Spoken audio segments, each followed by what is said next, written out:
August மாதம் முழுவதும் நம்முடைய கர்த்தராகிய இயேசு கிறிஸ்து நம்மை தம்முடைய கண்மணி போல் பாதுகாத்து பராமரித்து பலன் சுகம் ஆயுசு நாட்களை கொடுத்ததற்காக நன்றி செலுத்துகிறோம். இந்த மாதமும் அதாவது செப்டம்பர் மாதமும் நம்மை தம் கரம் பிடித்து வழிநடத்த கெஞ்சி கேட்டுக்கொள்கிறேன். இன்று செப்டம்பர் மாதம் 1ஆம் தேதி நாம் சிந்திக்கும் ஜீவ வசனம் 4ஆம் சங்கீதம் 3ஆம் வசனம் 4:3. பக்தி உள்ளவனை கர்த்தர் தமக்காக தெரிந்து கொண்டார் என்று அறியுங்கள். நான் கர்த்தரை நோக்கி கூப்பிடுகையில் அவர் கேட்பார். பக்தி உள்ளவன் என்பது கடவுளுக்கு பயந்து அவர் வழியில் நடக்கிற மனுஷன். அவருடைய கட்டளைகளையும் கற்பனைகளையும் பின்பற்றுகிறவன். கர்த்தருக்கு பிரியமான வழியில் நடப்பவன். நம் இருதய எண்ணங்கள் சிந்தனைகள் யாவும் பரிசுத்தமாக பக்தி உள்ளவர்களாக இருக்க வேண்டும்.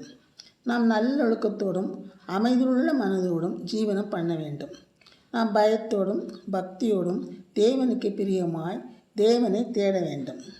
அப்போஸ்தலனாகிய யாக்கோபு கூறுகிறார், திக்கற்ற பிள்ளைகளும் விதவைகளும் படுகிற உபத்திரத்திலே அவர்களை விசாரிக்கிறதும் உலகத்தால் கரைப்படாதபடிக்கு தன்னை காத்துக்கொள்கிறதுமே பிதாவாகிய தேவனுக்கு முன்பாக மாசு இல்லாத சுத்தமான பக்தியாயிருக்கிறது என்றார். கர்த்தரிடம் பக்தியாயிருப்பவர்கள் கர்த்தரால் தெரிந்து கொள்ளப்பட்டவர்கள். கர்த்தர் கூறுகிறார், நீங்கள் என்னை தெரிந்து கொள்ளே, நானே உங்களை தெரிந்து கொண்டிருக்கிறேன் என்கிறார். என் தாயின் கர்ப்பத்தில் என்னை உருவாக்கினவர் நீர். உருவாகும் முன்னே நீர் என்னை அறிந்திருக்கிறீர். என்னை பிரித்தெடுத்து தம்முடைய கிருபையினால் அழைத்த தேவன் நீர்.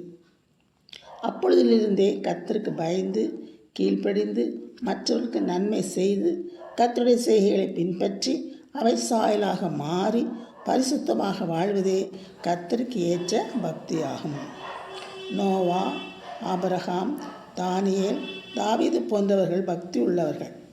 கர்த்தரை நோக்கி விண்ணப்பங்களையும் ஜெபங்களையும் அவர் ஏறெடுக்கும் பொழுது கர்த்தர் கேட்டு பதிலளிப்பார். அவள் ஜெபங்கள் ஜெபத்தூபமாக கர்த்தரிடத்தில் செல்லும். சகாயம் கிடைக்கும் காலத்தில் பக்தியுடைய உள்ளவர்கள் விண்ணப்பம் செய்வார்கள். மிகுந்த ஜலப்பிரவாகம் வந்தாலும் அது அவனை அணுகாது.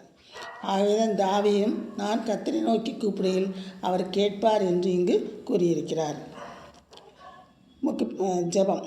அன்புள்ள கர்த்தாவே, நீர் எங்களை தெரிந்து கொண்டதற்காக நாங்கள் நன்றி செலுத்துகிறோம். நாங்கள் உமக்கு கீழ்ப்படிந்து உமக்கு பிரியமான வழியில் நடந்து பக்தி உள்ளவர்களாக பரிசுத்தராக வாழ கிருபை செய்து சுவாமி. அப்பொழுது நீர் வரும்பொழுது நாங்கள் மாசற்றவர்களாய் கரைத்திரை அற்றவர்களாய் பரிசுத்தராய் உம்மோடு பரலோகம் வந்து அடைய எங்களுக்கு நீர் கிருபை செய்ய வேண்டும் என்று கர்த்தராகிய இயேசு கிறிஸ்து மூலமாய் வேண்டிக் கொள்கிறேன் பரம தகப்பனே. ஆமென்.